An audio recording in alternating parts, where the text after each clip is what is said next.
Good, man. Yeah, you seem in good spirits, like always. Talk to us. What's your mindset going in this fight week at Noche UFC? Really excited. Business is business, and plan on going out there and handling business once again. Yeah. This fight with Jack Della Maddalena, I think this is a big fan favorite. A lot of people have their eyes on this bout. Just curious, is this somebody that you wanted to cross paths with, or just a fight that came about? Talk to us about this matchup. Yeah, well, Buckley was begging for it, and I can't let my son have anything without my permission, so I went and took it first. So it wasn't really about Jack. It was about not letting Buckley get it? No, I do like the way Jack fights. I seen him when him and Randy Brown fought, and I was like, kind of got me intrigued a little bit. So just excited to go out there and, test him, test myself, and ultimately, business is business, handle some business. Yeah.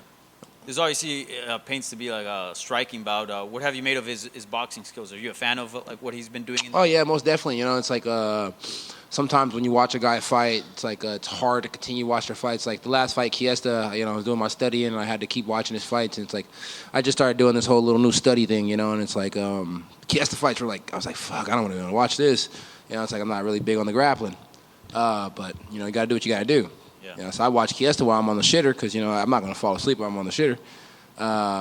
Jack, though, it's like you can watch Jack in between playing video games while on the shitter. Shit, I even watch Jack in the shower. So, me and Jack are pretty well acquainted right now. Yeah. And this is another fight at welterweight after your last fight. You had said that maybe you were going to move up to 185. So it's safe to say you're sticking at 170? It's never safe to say anything with Kevin Holland. But, I'd be down for whatever and whenever. Whatever they give me, to be honest with you. If they gave me 85 fights, I'd be fighting at 85. But it seems like I'm getting 170-pound fights right now. So I'll take whatever they give me. I just want to get paid. Yeah. Where do you feel like your best version's at, 185 or 170? I mean, I'm more serious at 170 because you have to be serious if you want to make the weight, right? But goddamn, I was pretty good at 85 too, right? I did some freakish shit. So, it's like... I think it depends. It's like you let the UFC video game tell you, and it's like it seems like I'm better at 170 than 85. Yeah. It's like it's crazy. By the way, what'd you make of Adesanya's title loss to Strickland? It's like I think Strickland did a good job, but overall, every time I bash Izzy up here, it's like the narrative of it changes, and I get all kind of shit online. So, how about we just focus on Kevin Holland today? Sure. Thank you. And I spoke to you in Miami, and I had asked you your thoughts about this, I guess, expected title fight between Leon Edwards and Colby Covington. And since you already fought and you're about to log in your second fight, and that fight still hasn't been made, what are your thoughts on kind of the belt not being active at this point in time at 170?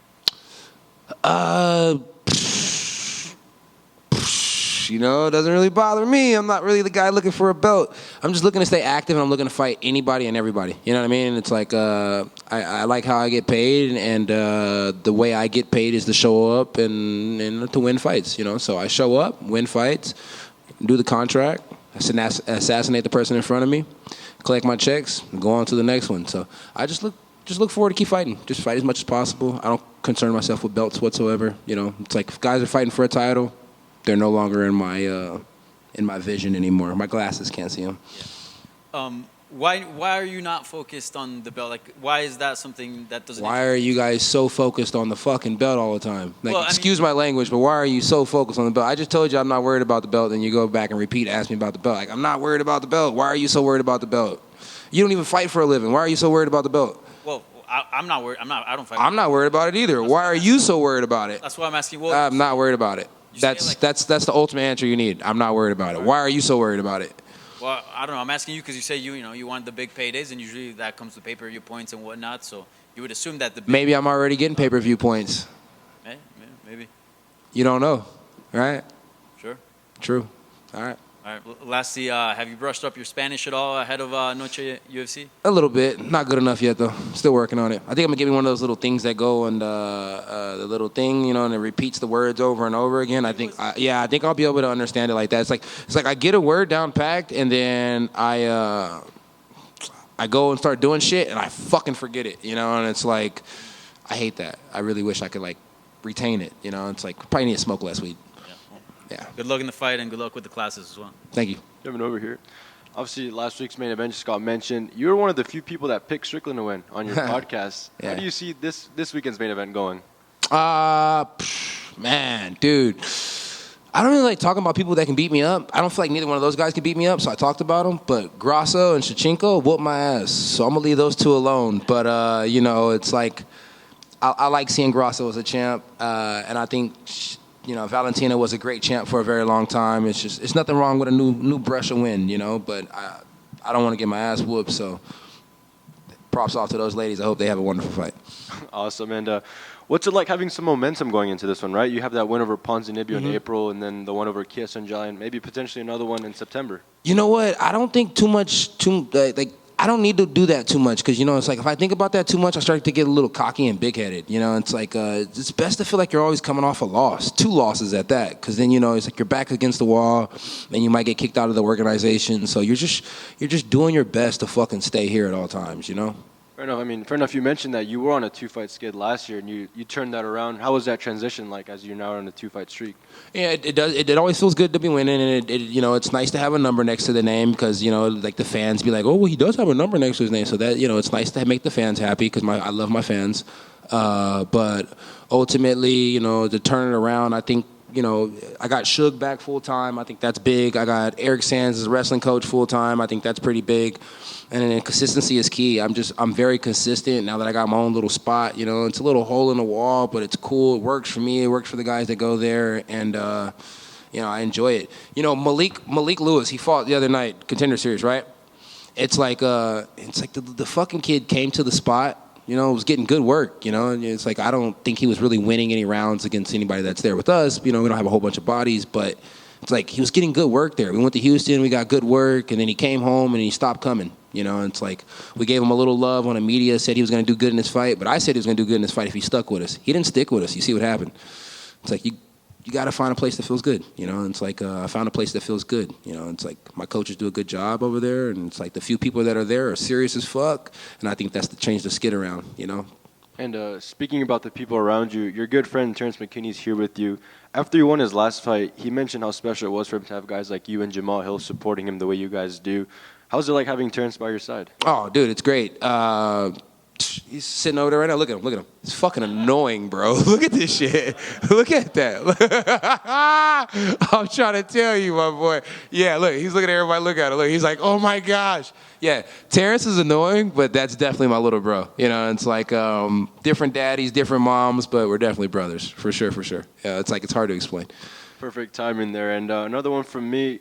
You like to kind of alter your walkout sometimes. I mean, is there going to be a special theme for this weekend's walkout being Noche UFC? Nah, probably not, to be honest with you guys. I really I was looking for songs, bro. I was looking for songs that, like, touched me on the inside and stuff like that. But I don't understand Spanish enough to be, like, completely drove by some of the songs that I did hear that I liked because I didn't know exactly what they were saying. And I was like, what if he's saying something that's, like, not good? You know, so it was, like, one of those things. And then I started listening to Mexican OT because he's a Houston boy, you know what I mean? You guys know what's up. And his shit's fire, but I think Cowboy Killer or something like that, it's just a little bit too much for Fox and stuff like that. You know what I mean? I don't want to do that to the people. Back to Youngboy then? No Youngboy.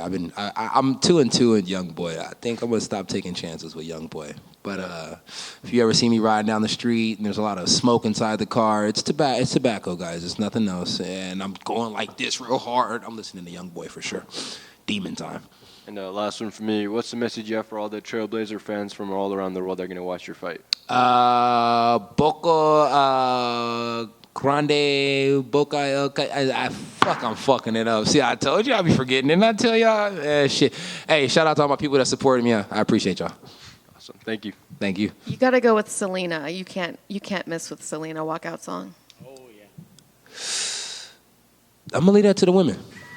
For sure. You know Selena's from Texas too, right? Beyonce is too, right? Good point. Shit, all the fine-ass, bomb-ass, great-ass musicians that are women are from Texas. You know, everything's bigger and better in Texas. Yeah. Hey, Kevin. Was this fight ever offered you for UFC 293 in Sydney? Do you really think that I wouldn't go to Sydney? Like, be realistic. You think I wouldn't go somewhere to fight somebody? Probably not, but I don't know. Like, Australia's a far-ass flight. Bro, my second fight with the UFC was where? Brazil. Nah, it was in China. Do your homework, my boy. You know what I mean? So why wouldn't I go? If they cover my taxes, I'll go anywhere. And I'm pretty sure, if they really wanted me to fight in Australia, they would have covered the taxes. You get what I'm saying? I wasn't asked to fight in Australia, fam. I was asked to fight in Vegas when the fight fell out with Kelvin Gastelum and Oh Boy, and I'm here in Vegas. Oh Boy keeps crying about not being able to fight in Australia. Motherfucker, if you was worth somebody coming out there to Australia to fight you, they would have made sure somebody came to Australia to fight you. You got a Timex sponsorship. Be happy with that. Shut the fuck up. Bam. My bad. See, y'all getting me in that zone. I'm trying not to go there. You fought in front of crowds. Your last 6 fights is gonna be your 7th fight. For your next, is there anywhere that you really want to fight in front of? Like, do you want like a Houston card? Yeah, for sure. I would love a Houston card. I love an H-Town card. You know what I mean? Keep building my name, and maybe something magical happens in Houston. To be honest with you, it's like I could probably even get them a discount. But I would love to fight at the Cowboy Stadium at least one time. Cowboy Stadium and at the Rockets spot. I'd be happy. Yeah. He said he's going to come out and fight Mexican style. That's what's up. Do you, how do you kind of see this fight going down? Like, I don't, like, obviously people always say, take Kevin down, blah, blah, blah, but he gets taken down, right? So, like, do you think this is going to be a stand-up war, or do you think it's going to be more like a mixed martial arts fight? It's going to be a mixed martial arts fight. He's not Wonder Boy. He doesn't get the credit or the respect that he deserves to make me fight one specific way. It's be a mixed martial arts fight. He does certain things to leave opportunity for other things. He doesn't do those things, it leaves opportunity for other things. Overall, I'm going to take what the defense gives me, and his defense gives me a lot of shit. You dig? I feel you. And then finally, obviously Trailblazers is your nickname, but by the end of your career, are you going to change it to Big Mouth? Or, nah. or is that just your TBBM, brand? baby. TBBM. Trailblazer, Big Mouth. I'm everything. It's finally combined. Thank you. Kevin, right here. Yes, sir. I gotta ask you. You mentioned OT earlier. What's your favorite song of his? Right now it's the Cowboy Killer. That shit go hard. You know what I'm saying? Lately I've been fucking. Yeah, that shit go hard. My bad, y'all. Excuse me. I'm sorry.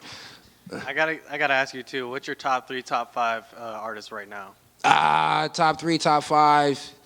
Man, you know what? Young Boy's up there on the list because, Young Boy's always dropping something. The boy be going crazy. Little Baby, every time he get on something, it go hard. And then overall, I'm a big fan of the Baby because his music videos is just fucking wild. I know everybody's saying he fell off, but shit, I'm a the Baby fan. I like the Baby, okay? I like that shit. So, Young Boy, Little Baby, and the Baby. So the Baby's got it wrapped up, and then Young Boy helps him out.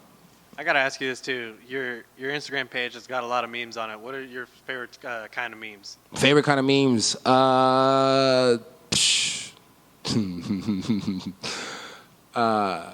You know what? My favorite time to do memes was when I was fighting Brunson. That shit was golden. I ain't even gonna lie to you. Yeah, I mean, like he would respond, he'd drop a meme, I'd drop a meme, just like going back and forth and shit. So that was pretty fun. Other times I just kind of feel like I'm picking on people. It's not good. All right, bet. Thanks. No problem. Kevin, one last one for me. I mean, we've seen live entrances with artists in like boxing and where fighters come out with the live. If you were to ever do that, maybe is there a specific artist you'd like to do that with? No,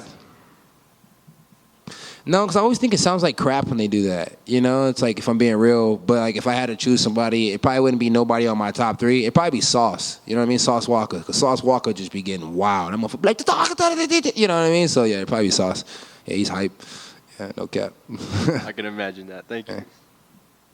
Hey, Kevin, over here. A couple fun ones. What's your favorite Mexican food? Carne asada fries. I live for carne asada fries. Light beans, light guac, you know what I mean? And no onions whatsoever. So, no pico de gallo. Taco trucks, yay or nay? Oh, yeah, for sure. Yeah. I'll be honest with you, I ain't never had a taco truck that was bad. You know what I mean? I had a taco truck that made me shit, but I ain't never had a taco truck that was bad. Final question, can you dance salsa? You know what I mean? I could do a little dun dun dun dun dun dun. You know what I mean? I could do a little salsa. Depends on what's in front of me. Thank you. No problem.